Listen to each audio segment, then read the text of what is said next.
오늘은 종교개혁을 기념하는 주일로 우리가 함께 예배하고 있습니다. 우리 종교개혁 오래전에 있었던 사건입니다만은 그 중요한 의미를 다시 한번 기억하고 잊지 않도록 하기 위해서 오늘 주일학교에서는 우리 선생님들께서 열심히 준비해 주셔서 레포메이션 특별한 행사를 우리 체육관에서 가졌습니다.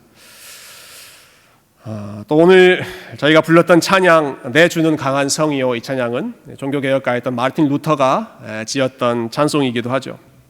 우리가 이렇게 여러 가지 방식으로 종교개혁의 의미를 되새길 수 있지만 저는 그 중에서 가장 좋은 것은 개혁가들이 회복하려고 했던 복음이 무엇이고 복음이 우리에게 어떠한 소망인가 하는 것을 다시 한번 기억하고 되새기는 것이야말로 종교개혁을 가장 의미 있게 우리가 기념하는 일이라고 생각합니다.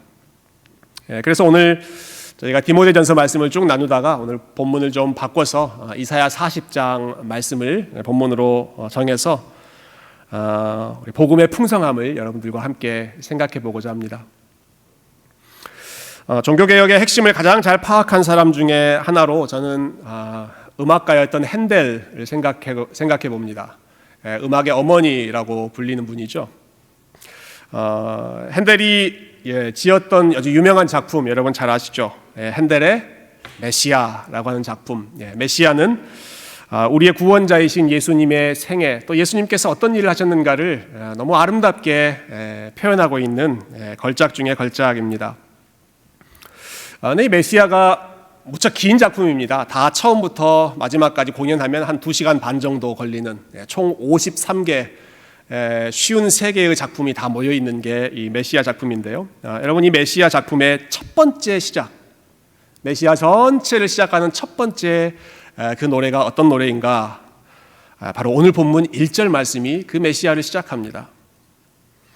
목소리가 아주 아름다운 테너, 우리 남자 싱어가 나와서 이 말씀을 선포하죠. 너희의 하나님이 이르시되 너희는 위로하라, 내 백성을 위로하라. 하나님의 말씀, 내 백성을 위로하라. 여러분, 이 말씀이 핸델의 메시아 전체의 첫 시작이었습니다. 메시아라고 하는 주제를 생각해 보면 그 예수님의 생애이니까 예수님의 탄생을 이야기하는 마태복음이나 요한복음이나 신약에서 그 말씀이 시작해야 어울릴 것 같은데 핸델이 그렇게 하지 않았습니다. 예수님에 대한 그 구원의 소식을 첫 번째로 선포하면서 선택했던 본문이 이사야 40장 1절 말씀이었습니다. 너희는 위로하라, 내 백성을 위로하라. 왜냐하면 이것이야말로 예수님이 우리에게 오신 목적이고, 그리고 복음의 핵심 중의 핵심이 바로 우리 하나님은 우리를 위로하시는 분이시다라는 사실에 있기 때문입니다. 핸델이야말로 정말 복음을 정확하게 이해했던 사람이죠. 그런데 반면에 정작 종교개혁을 시작했다고 하는 마르틴 루터는 오랫동안 이 사실을 이해하지 못하고 있었습니다. 여러분, 종교개혁은 무엇과 함께 시작했는가? 저는 위로하시는 하나님을 다시 발견하고 회복하는 것으로 종교개혁이 시작되었다, 그렇게 생각합니다.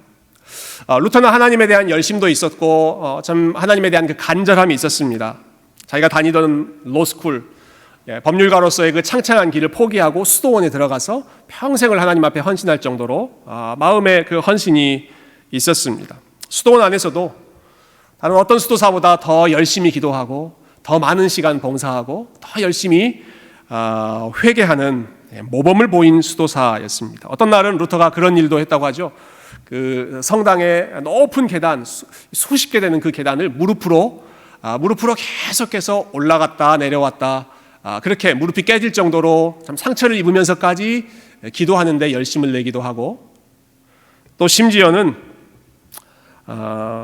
그 당시에는 이제 자기의 죄를 들어주는 그 고해 신부가 있지 않습니까? 그 고해 신부에게 루터가 자기의 죄를 하나씩 다 고백하는데 무려 6시간 동안 쉬지 않고 자기의 죄를 고백했을 정도로 아주 영적인 그 예민함을 가지고 있었던 사람입니다.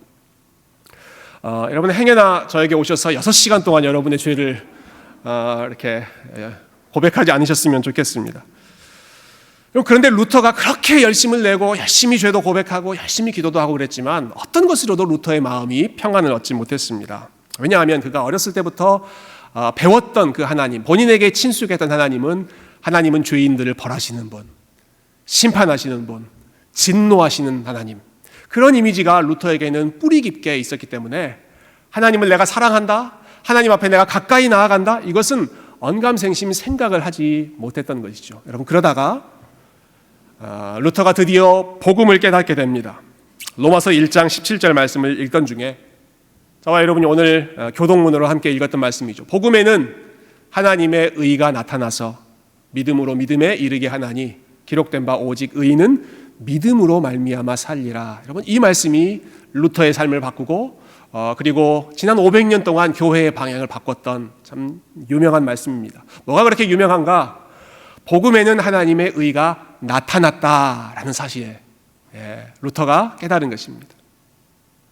복음이라고 하는 것이 하나님께서 높은 기준을 만들어 놓고 너희들은 열심히 노력해서 여기까지 도달해라, 안 그러면 너희들 다 끝장날 거야, 위협하고 협박하는 그런 것이 복음이 아니라 우리가 그 기준을 이루지 못하는 사실을 하나님께서 아시기 때문에 오히려 하나님께서 예수 그리스도 안에서 하나님의 의로우심을 완전히 다 이루어 주시고 그 예수님을 믿는 사람에게, 그리스도 안에 있는 사람에게 이 구원의 선물을 몽땅 다 나타나게 하시는, 복음 안에 하나님의 의가 우리에게 주어지게 하시는 그러한 방식으로 우리를 구원하신다는 사실을 루터가 깨달은 것이죠. 예수님께서 내가 하지 못했던 것을 이루셨다. 그래서 내가 예수님 안에 있으면 더 이상 내가 하나님의 진노를 받는 대상이 아니라 하나님의 사랑받는 대상이고, 그리고 오늘 말씀처럼 하나님께서 위로해 주시는 하나님의 자녀가 된다는 사실, 루터가 종교개혁을 시작하고 계속해서 사람들에게 가르쳤던 내용이었습니다. 오늘 말씀과 연결해 본다면 1절 말씀처럼 하나님은 자기 백성을 위로하신다. 하나님은 위로하시는 분이시다. 또 2절 말씀해 보시면 하나님은 이렇게 선포하시는 것이죠. 너희의 죄가 용서받았다라는 선언을 그리스도 안에 있는 사람들에게 주시는 것입니다. 너희의 죄가 용서받았다. 너희를 향한 벌이 2배나 이미 치루어졌다.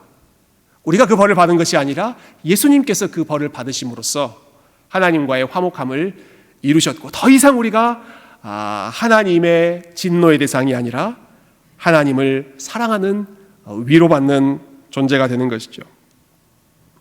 여러분, 이 하나님이 루터가 만났던 하나님이고, 그리고 저와 여러분이 복음 안에서 우리가 매주일 예배하고 그리고 찬양하는 그러한 하나님이십니다. 자, 우리 하나님은 이렇게 위로하시는 하나님이신데, 근데 우리를 어떻게 위로하시는가? 하나님께서 위로하시는 방식이 오늘 본문에 설명되어 있는데요. 우리가 일반적으로 생각하는 위로의 방식하고는 조금 다른 측면이 있습니다. 우리 3절 말씀을 같이 한번 읽어보십시다. 3절 같이 읽어볼까요? 시작. 외치는 자의 소리여 이르되 너희는 광야에서 여호와의 길을 예비하라, 사막에서 우리 하나님의 대로를 평탄하게 하라. 여기 보면 여호와의 길 예비하라, 우리 하나님의 대로를 평탄하게 하라, 이런 표현들이 나오죠. 여호와의 길, 하나님의 대로, 하이웨이, 이건 무슨 말입니까? 하나님께서 오신다는 것입니다. 하나님께서 그 길 위로 오신다. 하나님이 오시는 그 길을 준비하라. 그런데 어디에서 그 길을 준비하라고 하십니까? 어디에서 준비하라? 광야에서 준비하라, 사막에서 준비하라 말씀하시죠. 하나님께서 우리를 위로하시기 위해 우리 가운데로 찾아오시는 그 장소가 전혀 뜻밖의 장소입니다. 광야이고 사막이고 사람들이 전혀 없는 한적하고 쓸쓸한 그런 곳이다. 하나님은 바로 그곳을 통해서 오신다는 것이죠. 여러분, 생각해 보면 참 유명한 사람, 또 왕, 정치 지도자, 이런 스타, 여러분, 이런 사람들이 어딘가를 방문한다라고 했을 때는 아마도 가장 화려하고 사람들이 많고 스포트라이트도 번쩍번쩍거리는 그러한 곳이 유명 인사가 찾아오기에 어울리는 그런 장소입니다. 아마 어젯밤 아틀란타 브레이브스가 경기했던 그 스테디움 같은 분위기, 여러분 모두 다 오늘 예배를 준비하시느라고 어제 일찍 주무시고 경건하게 보내셨겠지만 어젯밤에 놀라운 일이 있었습니다. 브레이브스가 2대0으로 지다가 3대2로 역전하는. 별로 감동이 없으시네요. 예. 여러분 너무 홀리하신 것 같아요. 토요일 저녁은 무슨 야구를, 주일 예배를 준비해야지. 아니 조 목사는 설교 준비 안 하고 야구 봤나라고 생각하실지 모르겠는데요. 여러분 어제 브레이브스가 왜 이겼는지 아십니까? 제가 그 경기를 안 봤기 때문에 이긴 겁니다. 징크스가 있거든요. 제가 보는 중요한 경기는 항상 제가 응원하는 팀이 지는 경우가 많은데 제가 어제 설교 준비한다고 안 봤더니 역전승을 했습니다. 그래서 오늘 저녁도 이거 봐야 되나 안 봐야 되나 좀 갈등이 됐는데요. 무슨 말씀을 드리고자 하는가? 여러분 어제 정말 어마어마한 그러한 그 축제 장소 현장이었을 것입니다. 막 여기저기 폭죽이 터지고 사람들 수만 명이 모이고 다들 기뻐했죠. 왕은 그런 곳으로 오셔야 어울립니다. 왕은 그런 곳, 레드카펫이 쫙 깔리고 사람들이 환호하는 그런 곳으로 오셔야 왕을 맞이하기에 적절한 장소죠. 그런데 하나님께서 내가 어디로 가겠다 말씀하십니까? 광야에서 내 길을 예비해라. 사막에서 나의 올 것을 준비해라. 좀 사막은 없는 곳, 사람도 없고 길도 울퉁불퉁하고 우울하고 음침하고 전혀 중요한 사람이 올 거라고 기대하지 않는 곳인데 바로 그곳으로 주님께서 오시겠다는 것입니다. 내가 너희를 위로하기 위해서. 광야가 어떤 곳인가? 광야는 생명이 살아나는 곳이 아니라 사실은 생명이 약해져가고 시들어가는 곳입니다. 오늘 본문에서 주의 길을 예비하라는 명령과 함께 선지자는 이렇게 외쳐라라는 지시를 받죠. 자, 6절과 7절 말씀을 우리가 한번 같이 읽어볼까요? 자, 6절과 7절 시작. 말하는 자의 소리여 이르되 외치라 대답하되 내가 무엇이라 외치리이까 하니 이르되 모든 육체는 풀이요 그의 모든 아름다움은 들의 꽃과 같으니 풀은 마르고 꽃이 시들면 여호와의 기운이 그 위에 불미라 이 백성은 실로 풀이로다. 인간의 삶을 이사야가 비유하는데요. 풀과 꽃에 우리 인간의 육체, 우리의 삶을 그렇게 비유하고 있습니다. 풀은 싱싱하고 또 꽃은 아름다움을 가지고 있죠. 그러나 그 싱싱함과 아름다움을 유지하는 기간이 무척 짧습니다. 풀은 또 들의 꽃은 잠깐 영광스럽고 그 아름다운 생명력을 가지고 있지만 순식간에 사라져버리는 것이 풀의 생명이고 꽃의 생명인데 인간의 모습이 바로 그와 같다라고 말씀하는 것입니다. 여러분 이것을 가장 잘 실감하는 계절이 지금 우리가 살고 있는 이 10월 말이지 않습니까? 10월 말 또 11월 초 지나가다 보면 얼마나 아름다운 그런 단풍들이 여기저기에 많이 있는지 모릅니다. 너무너무 예쁜 색깔로 바뀌어 있는 그러한 단풍들. 그러나 얼마나 그것이 오래 가겠습니까? 한 주, 두 주 지나면 그것들이 다 땅바닥에 떨어져서 낙엽으로 쓸쓸하게 흩날릴 뿐이죠.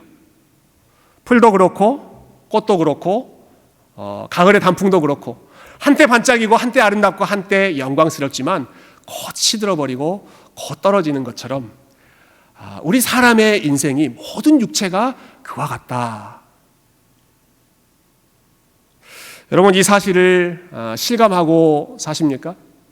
참 인생이 풀과 같구나, 인생이 참 들의 꽃과 같구나 하는 것을 실감하시는지 모르겠습니다. 인간의 한계와 연약함을 표현하는 이미지이죠. 근데 한 가지 놀라운 사실이 있습니다. 그것은 이렇게 생명이 약해지는 이 일이 도대체 누구 때문에 이루어지고 있는가, 무엇 때문에 일어난 것인가 하는 부분이죠. 조금 전에 읽었던 7절 말씀 제가 다시 한번 읽어보겠습니다. 왜 풀이 시들고 왜 꽃이 시드는지 여러분 한번 이유를 주목해 보시면 좋겠습니다. 풀은 마르고 꽃이 시들면 여호와의 기운이 그 위에 불미라 이 백성은 실로 풀이로다. 자, 풀이 마르고 꽃이 시드는 것이 누구 때문이라고 이야기합니까? 여호와의 기운이 그 위에 불었기 때문이다 라고 이야기하죠. 여호와의 기운이 그 위에 불었기 때문이다. 여기 나오는 그 여호와의 기운이라고 하는 말이 히브리어로는 루아흐라고 하는 단어인데요. 우리 영어 성경으로는 breath, 호흡, 숨으로 번역되기도 하고 Spirit, 영, 성령으로 번역되는 단어가 바로 이 루아흐입니다. 그래서 영어 성경에 The breath of the Lord, 주님의 호흡, 주님의 숨 이렇게 번역하기도 하고 The Spirit of the Lord, 주님의 영, 지금 이 구절을 그렇게 번역하기도 합니다. 여러분, 하나님께서 숨을 불어넣으신다, 바람을 불러일으키신다, 호흡을 넣어주신다 하면 우리가 일반적으로 생각하는 이미지는 죽어있던 것이 생생하게 살아나는 것. 여러분, 그것을 우리는 하나님의 바람의 역사, 하나님의 호흡의 역사라고 생각합니다. 하나님께서 인간을 처음 창조하셨을 때 흙을 만드시고 거기에 무엇을 불어넣어 주십니까? 하나님의 숨, 하나님의 생기를 불어넣으시자 생령, 살아나는 영이 됐죠. 또 선지자 에스겔이 본 환상에 보면 어떤 골짜기에 뼈들로 그냥 가득 뒤덮였습니다. 마른 뼈로 가득 차 있는데 그 마른 뼈들이 강한 군대로 바뀌죠. 어떨 때 그랬습니까? 하나님의 바람, 성령의 바람이 그 위에 불어닥쳤을 때 마른 뼈처럼 바삭바삭거리고 다 비틀어버린 그러한 존재가 강한 군대로 회복되는 것. 성령의 바람이 불 때 그러한 일들이 일어납니다. 찬송가 183장 말씀처럼 빈들의 마른 풀같이 시들은 나의 영혼, 주님이 약속한 성령 간절히 기다리네. 가물어 메마른 땅에 단비를 내리시듯 성령의 단비를 부어 새 생명 주옵소서.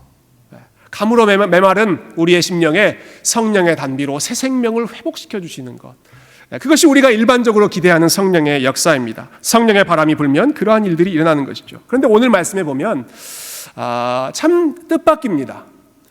우리가 잘 생각하지 않는 그 성령의 역사예요. 오늘 말씀은 풀은 마르고 꽃이 시드는 이유는 여호와의 기운, 여호와의 숨, 여호와의 바람, 성령께서 그 위에 부셨기 때문이다.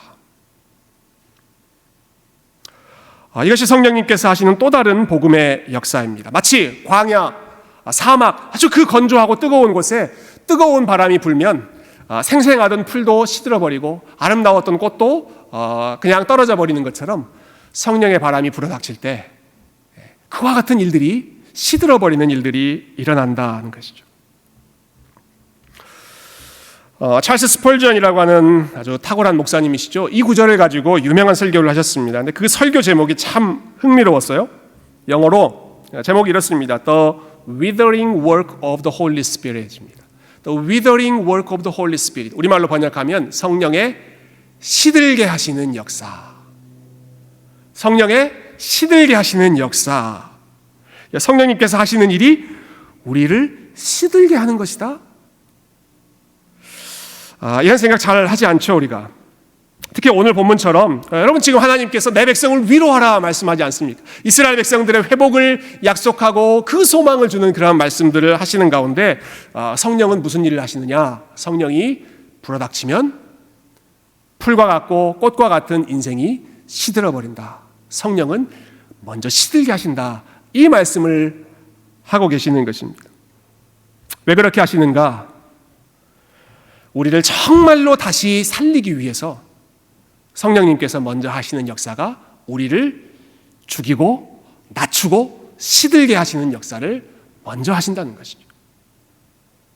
스펄전 목사님이 이렇게 설명하십니다. 여호와의 영광이 나타날 수 있는 바로 그 자리를 만들기 위해서는 먼저 인간이 자랑하는 모든 영광이 시들어버려야 합니다. 하나님의 영광이 풍성하게 드러나기 위해서는 인간의 영광이 시들어야 하고, 하나님의 지혜가 드러나기 위해서는 우리가 조금이라 알고 있다는 그 지혜가 시들어버려야 하고, 하나님의 은혜, 그것이 풍성하게 드러나기 위해서는 내가 뭔가를 이루어낼 수 있다는 나의 의, 내 자아가 시들어버려야 그제야 비로소 모든 육체가 여호와의 영광을 볼 수 있기 때문에 그 하나님의 영광을 준비하기 위해서 먼저 하시는 일이 풀과 같고 꽃과 같은 우리의 인생을 약하게 하시고 시들게 하시는 역사이죠. 저희 집에서 우리 교회로 오다 보면요, 공사하는 자리를 그 현장을 몇 군데 거쳐 나가게 됐는데 딱 절반 정도 지점에 여러 집들을 새로 만드는 그러한 건축 현장이 있습니다. 오래전부터 그 광고 간판을 봤습니다. 이곳에 집 몇 채가 세워지고 또 이 집은 뭐 시가로 얼마 정도 될 것이고 신청하라 하는 그러한 그 광고들을 많이 봤습니다만은 사실 꽤 오래 공사가 진행되었는데 아직 집이 한 채도 세워지지 않았습니다. 계속 진행되고 있는 일은 무슨 일인가? 원래 있던 것들을 다 허무는 일이었습니다. 원래 있던 나무들을 다 없애고 있습니다. 나무를 깎고 그 땅을 깨끗하게 고르고 있습니다. 집이 세워질 수 없는 울퉁불퉁한 그러한 땅을 다 갈아엎으면서 깨끗하게 집이 세워질 수 있는 기반을 만드는 작업이 몇 달 동안 계속해서 진행되고 있는 그러한 일입니다. 성령님께서 하시는 일이 무엇인가? 바로 이러한 일들을 하시겠다는 것이죠. 저와 여러분의 삶에 하나님의 집을 세우는 그 일을 위해서 먼저 하시는 것이 무엇인가? 원래 있던 집을 허무시는 것입니다. 원래 우리가 든든하게 서 있다고 생각했던 그 기반을 허무시고 원래 우리가 붙잡고 있었던 그러한 것들을 하나님께서 베어내심으로써 그곳에 새로운 집, 깨끗한 집이 세워질 수 있도록 먼저 우리를 시들게 하시는 역사. 그것이 오늘 본문에서 여호와의 기운이 불어닥쳤을 때 성령께서 일하셨을 때 나타나는 일입니다. 아마 많은 분들이 이 찬양을 좋아하실 것입니다. 광야를 지나며 라는 찬양이 있죠. 광야를 지나며. 거기에 이런 가사가 있습니다. 나의 자아가 산산이 깨지고 높아지려 했던 내 꿈도 주님 앞에 내어놓고 오직 주님의 뜻만 이루어지기를 나를 통해 주님만 드러나시기를 광야를 지나며. 광야를 지나며. 여러분, 광야를 지난다는 것은 이 뜨거운 성령의 바람 앞에서 우리가 자랑했던 것들을 다 시들게 만드는, 우리가 강하게 주장했던 우리의 자아가 깨지고 내가 약해지고 내가 낮아지고 나의 지혜가 보잘것없다는 사실을 인정하게 되는 곳이 광야를 지날 때 일어나는 일이죠. 그 일을 하시기 위해서 성령님께서 풀과 꽃과 같은 인간의 지극히 잠깐뿐인 영광을 시들게 하시겠다라는 말씀입니다. 내가 시들어짐으로써 영원하신 하나님의 말씀을 사모하고 영원하신 하나님의 영광을 더 기대하게 마신 그 소망을 주시기 위해서 먼저 우리를 낮추시는 것입니다. 낮추시는 것입니다. 그래서 풀은 마르고 꽃은 시든다라고 선언하시죠. 여러분, 이 말씀만 우리가 생각한다면 참 인생이 별것 없구나, 삶이 허무하구나, 너무 짧구나, 그러한 그 의미 없음을 느끼게 됩니다. 그러나 오늘 말씀은 거기서 끝나지 않죠. 풀은 마르고 꽃은 시든다, 이걸로 끝나지 않습니다. 그 다음에 이어지는 말씀이 있죠. 여러분 8절 말씀 한번 볼까요? 자, 8절 말씀 한번 같이 읽어보십시다. 시작. 풀은 마르고 꽃은 시드나 우리 하나님의 말씀은 영원히 서리라 하라. 풀은 마르고 꽃은 시드나 그러나 우리 하나님의 말씀은 영원히 서리라. 하나님의 말씀은 영원하다.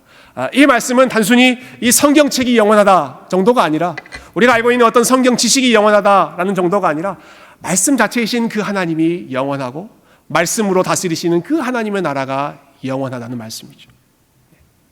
그 영원하신 하나님의 말씀, 하나님의 나라를 우리가 더 사모하는 것이 우리에게 가장 큰 위로이고 소망인데, 그러기 위해서 먼저 어떤 일이 일어나야 되는가?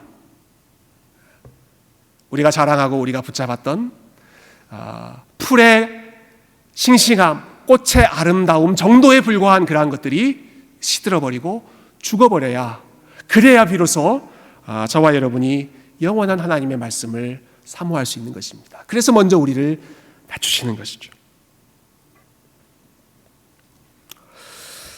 한 걸음 더 나아가서 여기에서 우리가 볼 수 있는 아주 위대한 진리가 있습니다. 그것은 복음의 역설입니다. 복음의 역설, 우리가 패러독스라고 하는 단어를 많이 쓰죠. 복음이 주는 반전이 오늘 본문의 마지막으로 일어납니다. 지금 선지자는 두 가지를 비교하고 있죠. 인간은 풀과 같고 꽃과 같고 금방 시들어버리는 아주 유한한 존재이다 라고 말씀하고 있고, 한편에서 다른 한편에서 하나님의 말씀은 영원한 말씀이다, 끝이 없는 말씀이다. 시편 119편에 나오는 것처럼 세상의 모든 것이 다 끝이 있고 한계가 있지만 주의 말씀은 끝이 없고 무궁무진한 그 하나님의 생명력이 있다라고 선언하지 않습니까? 바로 그와 같은 영원한 하나님의 말씀, 그리고 한계가 있는 연약한 인간의 육체, 풀, 꽃, 도저히 비교가 안 되고 도저히 함께 갈 수 없는 그러한 반대되는 것인데, 시간이 흘러 사도 요한은 여러분 이것을 뒤집습니다. 요한복음 1장 14절에서 우리에게 최고의 위로와 복음을 선포하는 가운데 이렇게 말씀하시죠. 말씀이 육신이 되어 우리 가운데 거하심에 우리가 그분의 영광을 보게 되었다라고 선포합니다. 말씀이 육신이 되어 우리 가운데 거하신다. 여러분 이 두 가지를 한번 오늘 말씀과 연결해서 생각해 보면 좋겠습니다. 말씀, 어떤 말씀입니까? 말씀은 영원한 말씀입니다. 말씀은 영원한 것입니다. 육신은 어떤 것입니까? 육신은 풀, 꽃과 같은 것입니다. 육신은 한계가 있습니다. 육신은 금방 사라져버리는 것입니다. 너무너무 쉽게 사그라지는 것이 육신입니다. 그런데 말씀이 육신이 되었다. 영원하신 말씀이 태초부터 계셨던 그 말씀 예수 그리스도께서 우리와 똑같은 풀과 꽃과 같이 한계를 지닌 육신이 되셨다. 도저히 함께 어울릴 수 없는 그런 관계인데 말씀 되신 분께서 스스로를 비우시고 육신이 되심으로 꽃과 같이 연약한 우리와 동일한 상태로 우리와 같은 수준으로 낮아지셨죠. 왜 그렇게 하셨는가? 우리와 함께 거하기 위해서. 거하신다라는 말은 우리와 함께 텐트를 치셨다라는 뜻입니다. 원래 그런 의미인데요. 텐트를 쳤다라고 하는 것 역시 광야의 현실을 전제로 합니다. 우리가 걸어가는 광야의 여정 가운데 함께 텐트를 치고 함께 이동하면서 따라오시는, 우리와 동행하시는 그 주님의 역사가 말씀이 육신이 되어 우리 가운데 함께 텐트를 치고 거하시는 주님의 모습으로 나타나는 것입니다. 우리를 진정으로 위로하시기 위해 너희는 내 백성을 위로하라 한 번도 아니고 두 번이나 말씀하신 그 주님께서 저와 여러분을 위로하시기 위해서 취하셨던 길이 어떤 길입니까? 광야로 들어오시는 길이고, 영원한 그 말씀, 영원한 영광을 버리고 지극히 작은 육체 가운데로 내려오시는 것이고, 그래서 우리가 번번이 실패하고 넘어졌던 그 광야 여정 가운데서 우리 주님께서 대신 싸우시고 순종하시고 승리하시고, 그리고 지금도 계속해서 걸어가고 있는 저와 여러분의 광야의 여정 가운데 그 주님께서 우리를 떠나지 않고 늘 함께하며 동행하며 comfort my people. comfort라고 하는 말은 힘을 함께 부어준다라는 뜻이죠. 우리가 연약할 때 우리에게 힘을 주시는 그 주님으로 우리 가운데 계시는 줄로 믿습니다. 여러분 이것이 종교개혁이 회복했던 복음이고, 여러분 이것이 우리가 붙잡아야 할 복음의 위로입니다. 복음이 주는 위로는 우리 자신을 크게 하고 우리의 능력을 업그레이드 시키고 높여주고 함으로써 우리를 위로하는 것이 아니라 우리를 바짝 낮춤으로, 그러나 그 결과로 오직 예수님만 더 높아지도록 하심으로써 예수 그리스도 안에서 참된 위로를 경험하게 하는 것입니다. 결국 이 땅에 있는 것 혹은 우리가 자랑하는 것, 우리가 의지하는 것 한순간에 불과하고 우리 안에 영원히 남아있는 것은 말씀 되신 예수 그리스도밖에 없다는 사실. 여러분 이것이 저와 여러분에게 주시는 가장 큰 위로 되기를 소망합니다. 여러분 9절과 11절 말씀 한번 잠깐 읽고 말씀을 정리하면 좋겠는데요. 먼저 9절 말씀 우리 같이 한번 읽어보실까요? 9절입니다. 시작. 아름다운 소식을 시온에 전하는 자여 너는 높은 산에 오르라. 아름다운 소식을 예루살렘에 전하는 자여 너는 힘써 소리를 높이라. 두려워하지 말고 소리를 높여 유다의 성읍들에게 이르기를 너희의 하나님을 보라 하라. 아름다운 소식을 전하라라고 말하죠. 아름다운 소식, 복된 소식, 복음입니다. 복음을 전해라. 누구에게 전하라고 합니까? 아름다운 소식을 시온에 전해라. 아름다운 소식을 예루살렘에 전해라. 이 기쁜 소식을 유다의 성읍들에게 전해라. 그럼 여기 언급되는 이 사람들은 다 하나님의 백성, 하나님의 자녀들입니다. 하나님을 모르는 그런 사람들에게 지금 이 아름다운 소식을 전하라라고 말씀하시는 것이 아니라 하나님을 알고 있는, 예루살렘에 있는 사람들, 시온에 있는 사람들, 유다에 있는 그 사람들에게 먼저 이 아름다운 소식을 전하라는 것입니다. 저와 여러분에게, 오늘도 이 아침에 하나님을 함께 예배하고 있는 저와 여러분에게 먼저 선포되어야 할 소식이 복된 소식, 아름다운 소식, 우리 하나님은 위로하시는 분이시다. 지금도 우리를 위로하고 지금도 우리에게 힘을 주시는 하나님이시다라는 사실이죠. 왜 이것을 예루살렘에 선포하라고 하시는가? 예루살렘이 그만큼 힘들었기 때문입니다. 예루살렘이 지금 무너지는 상황이고, 예루살렘이 나라를 빼앗기는 상황이고, 예루살렘에 있던 사람들이 여기저기 흩어지면서 포로로 잡혀가는 바로 그 상황에서, 그러나 하나님은 그 예루살렘에 있는 성도들을 향해 위로하라는 말씀을 주시고, 그리고 나는 너희를 떠나지 않는, 너희의 광야 가운데로 친히 들어가는 너희의 위로자, 너희의 목자이다 라고 선포하시는 것입니다. 11절 말씀 마지막 오늘 본문의 결론이죠. 그 복된 소식이 무엇인가? 그는 목자같이 양떼를 먹이시며 어린 양을 그 팔로 모아 품에 안으시며 젖먹이는 암컷들을 온순히 인도하시리로다.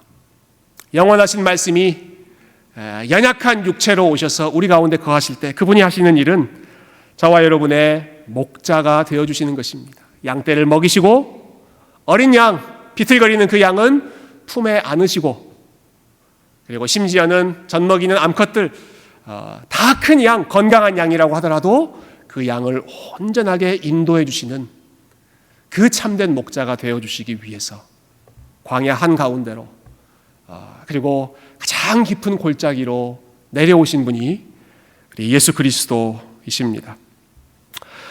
말씀을 정리하고 싶은데요, 제가 지난 주 중에 요즘에 우리가 같이 읽고 있는 책이죠, 일상기도라는 책을 읽으면서 참 큰 은혜를 받은 내용이 있습니다. 아마 읽으시면서 많은 분들이 공감하셨을 거라고 생각하는데요, 그 책에 보니까 이 시편 23편 말씀을 참 잘 설명해 주는 그런 부분이 있더라고요. 시편 23편 우리가 얼마나 많이 읽고 또 얼마나 많이 그 설교로 들었던 말씀입니까? 근데 한 번도 제가 생각해 보지 못했던 내용이 있었습니다. 하나님이 저와 여러분의 목자이신데, 목자께서 우리를 어떻게 인도하시는가, 세 가지 그 방향을 설명해 줬습니다. 시편 23편의 첫 부분, 앞부분에서는요, 주님께서 우리 앞에서 인도하십니다. 여호와는 나의 목자시니 그가 나를 푸른 초장 쉴 만한 물가로 인도하시는도다. 우리를 앞에 가시면서 주님께서 푸른 초장이 어딘가, 쉴 만한 물가가 어딘가 앞에서 우리를 끌고 가시는 것이죠. 여러분, 시편 23편 마지막은 그런데 그 주님께서 우리의 뒤에 계십니다. 나의 평생의 주의 선하심과 인자하심이 정녕 나를 따르리니. 따른다라는 말은 무슨 말입니까? 내 뒤에서 오시겠다라는 것입니다. 내 뒤에서 계속해서 내 뒤를 봐주시겠다는 것이죠. 내 뒤를 보호해 주시겠다는 것입니다. 그러나 시편 23편의 한가운데 중간에서 우리 주님은 어디 계십니까? 내가 사망의 음침한 골짜기로 다닐지라도 해를 두려워하지 않을 것은 주께서 나와 함께 하심이라. 주께서 나와 함께 하심이라. 그 시편 23편의 한가운데에서는 주님께서 우리와 함께, 우리 곁에, 우리 바로 옆에 따라오고 계십니다. 때로는 우리 앞서서도 목자께서 인도하시고, 때로는 우리 뒤에서, 우리 뒤를 봐주면서 계속해서 나의 등 뒤에서 우리를 일으키시면서 따라오시고, 가장 힘든 어둠의 골짜기 광야를 지날 때에는 바로 옆에서 나와 함께 하심이라, 나의 곁에서 동행하시는 그 주님이 계시기 때문에 여러분, 그 주님의 손을 붙잡게 하기 위해서 이전에 우리가 붙잡았던 것들은 내려놓게 하는, 그것들을 포기하고 다른 것들은 다 내려놓고 예수 그리스도의 손, 우리 선한 목자 되신 주님의 손만 붙잡게 하시는 것이 저와 여러분을 시들게 하시는 성령의 역사이고, 다시 그리스도께로 인도하시는 우리 성령 하나님의 역사인 줄로 믿습니다. 사랑하는 성도 여러분, 우리 주님께서 여러분 앞에서 걸어가십니다. 우리 주님께서 여러분 뒤에서 따라가십니다. 그리고 여러분이 걸어가는 모든 순간에 주님께서 바로 여러분 옆에서, 여러분과 함께, 여러분 곁에서 너는 나의 백성이다, 내가 너를 위로한다 힘 주시면서 함께 걸어가시는 줄로 믿습니다. 이 주님의 동행하시는 역사가 이번 한 주에도, 그리고 평생 저와 여러분의 삶에 넘치기를 주님의 이름으로 축원드립니다. 함께 기도하겠습니다.